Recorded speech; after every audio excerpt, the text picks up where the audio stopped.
नमस्कार, मैं रजत रॉय दोबारा स्वागत करता हूं आप सबको इस न्यूज स्टोरी टुडे में। आज हम बात करेंगे कुछ बच्चों की जो युद्ध में जो बच्चे फंसे रहते हैं उनके बारे में। युद्ध की विभीषिका जब किसी भी देश पर बरसती है तो उसकी सबसे गहरी और अमिट मार वहां के मासूम बच्चों पर पड़ती है।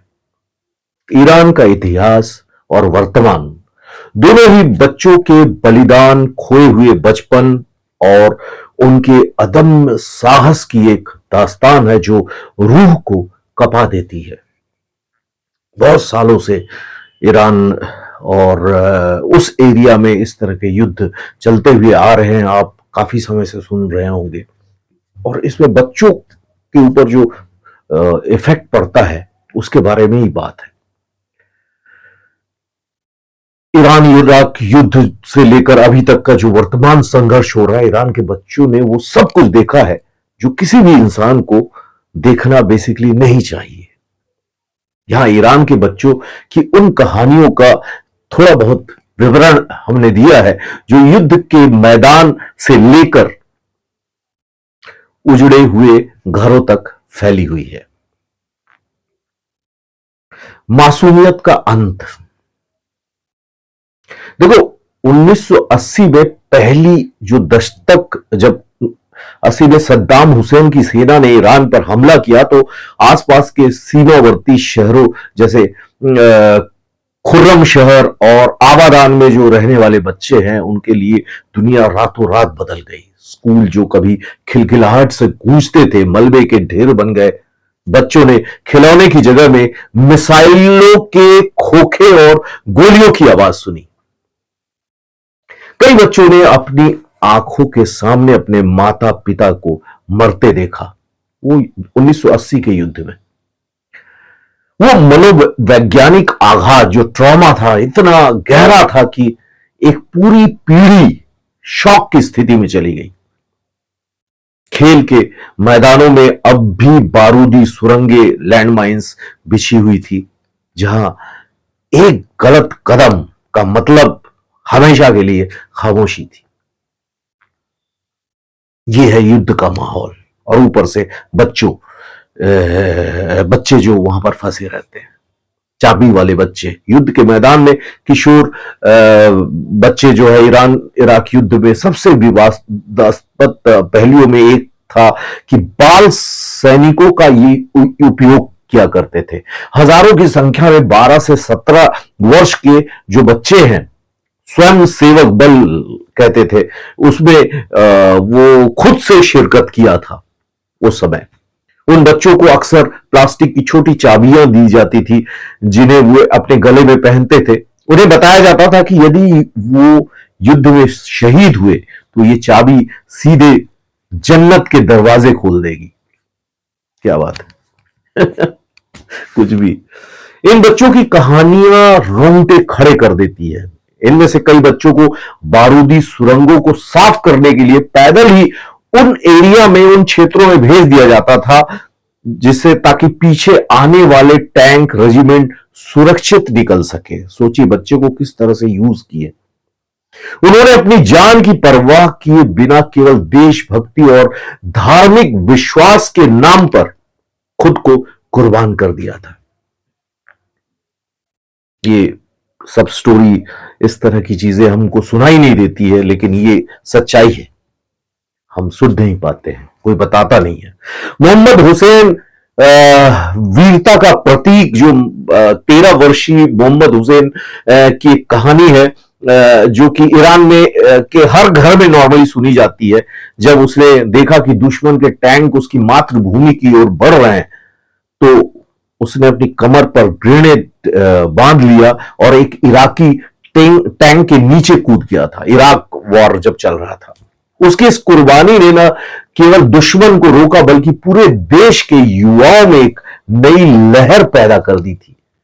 लेकिन यह कहानी इस कड़वी सच्चाई को भी बताती है कि युद्ध किस तरह बच्चों को समय से पहले शहीद बना दिया करता था, या फिर अभी भी कई सारी घटनाएं होती है, हमें उसके बारे में अंदाजा नहीं है या हमें खबर नहीं मिलता है। रासायनिक हमले होते हैं। ईरान के सरदस्त जैसे इलाके में रासायनिक हमलों में बच्चों के जीवन को तो समझ लीजिए नरक बना दिया है। मस्टर्ड गैस के कारण मासूम बच्चों की त्वचा जल गई, उनकी आंखों की रोशनी चली गई। आज भी जो बच्चे उस दौर में जीवित बचे थे वे अब वयस्क हो चुके हैं, लेकिन फेफड़ों की गंभीर बीमारियों और आनुवंशिक विकारों के साथ वो जी रहे हैं। उस समय जो 1980 में जो युद्ध हुआ था उसका इफेक्ट अभी भी है। उनकी हर आती जाती सांस उस पुराने युद्ध का गवाह है। वर्तमान अभी जो चल रहा है त्रासदी 1926 का, जो अभी जो इतिहास के पन्नों से निकलकर जब हम आज 1926 की स्थिति को देखते हैं तो मंजर और भी भयावह हो जाता है। फरवरी 2026 के अंत से शुरू हुए अमेरिका और इजराइल के हवाई हमलों ने ईरान के बच्चों के लिए एक नया नर्क खड़ा कर दिया है। ये बड़ा दुखदाई है। आज के समय में युद्ध होना ही नहीं चाहिए। इतने लोग मैच्योर्ड हो गए हैं, इतना गहराई बढ़ गया, फिर भी मारपीट खत्म नहीं हो रहा। क्यों, किस लिए, आप समझ सकते हैं। मीनाब स्कूल की जो हृदय विदारक घटना है 28 फरवरी को हुई थी, आप सोचिए।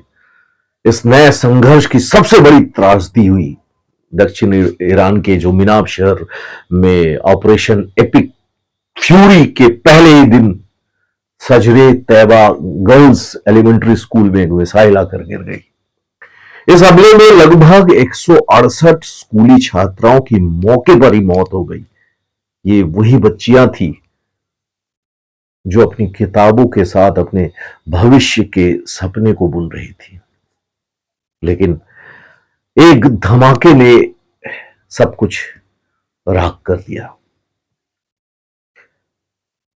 आधुनिक युद्ध और बच्चों का मनोविज्ञान आज के युद्ध ड्रोन और सटीक मिसाइलों का है, लेकिन बच्चों के लिए डर वही पुराना है। आसमान में 2400 घंटे गूंजते ड्रोनों की आवाज ने बच्चों के मन में गहरा खौफ पैदा कर दिया है। उस समय तो ड्रोन नहीं था, लेकिन अब है। अभी के हमलों में अब तक 214 से अधिक बच्चे अपनी जान गंवा चुके हैं ऑलरेडी, जो न्यूज में हमको सुनाई नहीं देता है। तेहरान और इस्फहान जैसे शहरों में बच्चे अब रात को सोने से डरते हैं, क्योंकि उन्हें पता नहीं कि अगला सायरन कब बजेगा। विस्थापन की स्थिति यह है कि लगभग 8.5 लाख बच्चे अपने घरों से भागकर कैंपों में रहने को मजबूर हैं। या ना तो ठीक से भोजन मिल रहा है, ना ही कुछ दवाइयां हैं।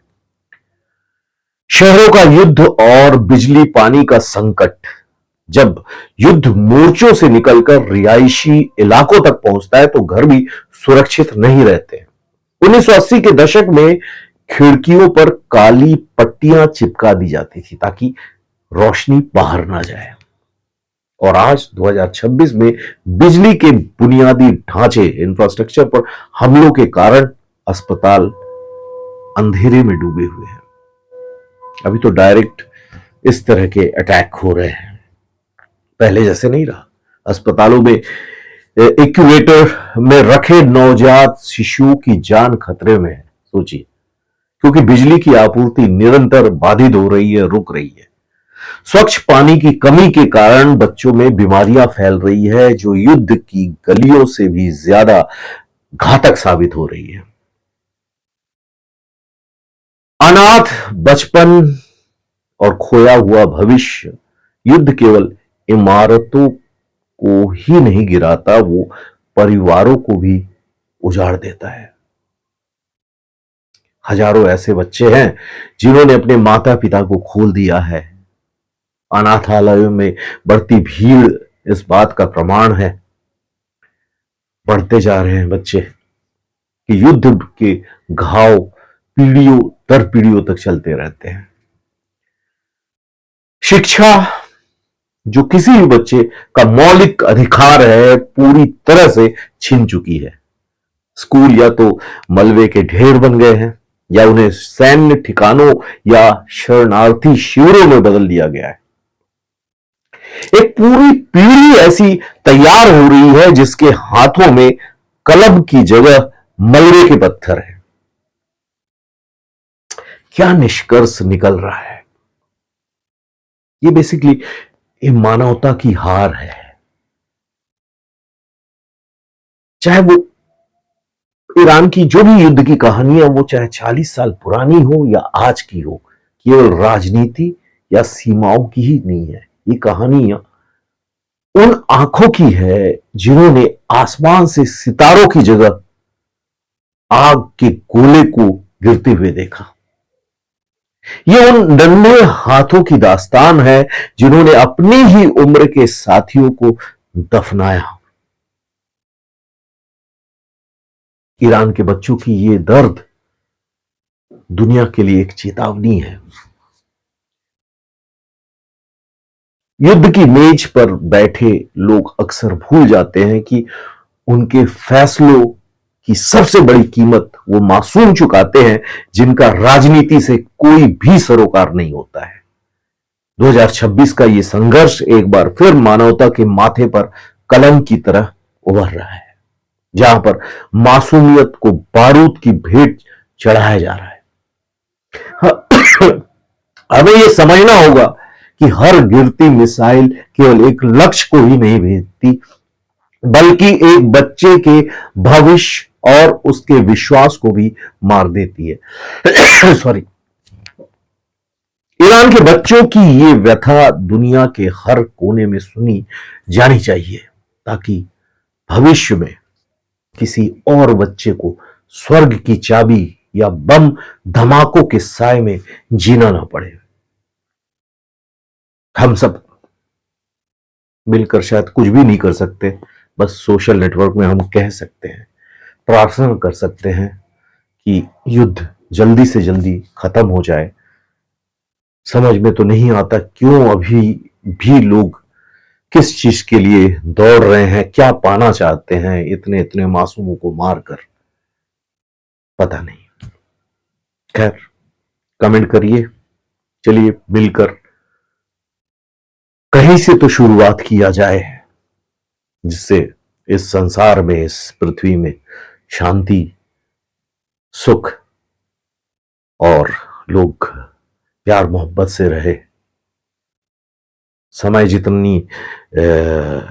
जितना आगे बढ़ रहा है, जहां पर प्यार मोहब्बत बढ़ना चाहिए, उल्टा कुछ कुछ पॉलिटिकल लीडर्स की वजह से, स्पेसिफिक कुछ लीडर्स की वजह से पूरा विश्व इस जगह पर खड़ा हुआ है कि कभी भी कुछ भी हो सकता है। नमस्कार, शुक्रिया।